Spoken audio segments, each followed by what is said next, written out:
بسم اللہ الرحمن الرحیم الحمدللہ وکفا والصلاة والسلام علی جمیع الانبیاء خصوصاً علی سیدنا و مولانا محمد المصطفیٰ وعلی آلہ و اصحابہ الاتقیاء اما بعد۔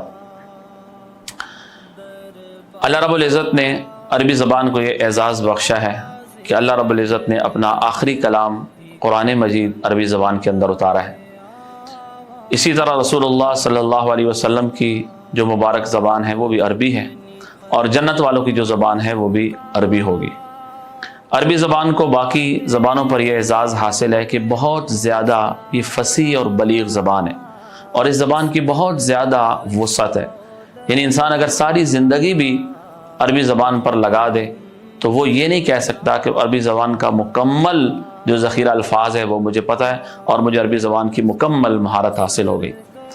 علماء نے عربی زبان پر بہت زیادہ کام کیا ہے، خاص طور پر عربی گرامر پر، اور صرف اور نحو کے نام سے عربی گرامر کو دو حصوں میں تقسیم کیا گیا ہے۔ ایک عربی مفردات کا علم ہے جس کو صرف کہا جاتا ہے، اور ایک عربی کے مرکبات کا علم ہے جس کو نحو کہتے ہیں۔ عربی گرامر کی اسی اہمیت کے پیش نظر البرہان نے جو ایک سالہ کورس متعارف کرایا ہے، اس کے اندر جہاں قرآن پاک کو، احادیث کو، فقہ کو شامل کیا ہے، تو وہاں عربی گرامر کو بھی شامل کیا گیا ہے۔ اس کے اندر عربی گرامر کو بہت ہی اچھے انداز سے اس کو پڑھایا جاتا ہے۔ ویسے گرامر تو ایک خشک مضمون ہے، جو انسان پڑھتے ہوئے اس کو وہ بور ہو جاتا ہے، اسے مشکل پیش آتی ہے، الجھن ہوتی ہے۔ اس کا حل یہ پیش کیا گیا ہے کہ قرآنی جو گرامر ہے اس کو قرآن کے ساتھ جوڑا گیا، اور قرآن سے اس کی مثالیں دی گئی ہیں، اور قرآن پاک کی آیتیں بار بار ذکر کی گئی ہیں، جس سے انسان کو عربی گرامر کی بھی شعور بود حاصل ہوتی ہے، اور اس کے ساتھ ساتھ اسے قرآن پاک سے بھی مناسبت حاصل ہو جاتی ہے۔ حقیقت یہ ہے کہ بغیر صرف و نحو کے، بغیر گرامر کے، صرف ترجمے کی مدد سے اگر انسان قرآن پڑھتا ہے تو وہ مکمل طور پر قرآن کو نہیں سمجھ سکتا۔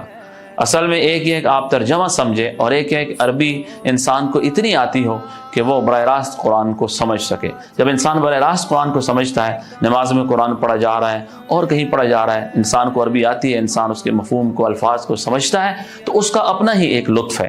تو اس لیے عربی زبان کو بھی ایک مضمون کے طور پر ایک سالہ نصاب کے اندر شامل کیا گیا ہے۔ تو اگر ہم اس نصاب کو پڑھ لیں گے تو بہت حد تک ہمیں قرآن پاک سے، قرآن عربی سے ایک مناسبت پیدا ہو جائے گی۔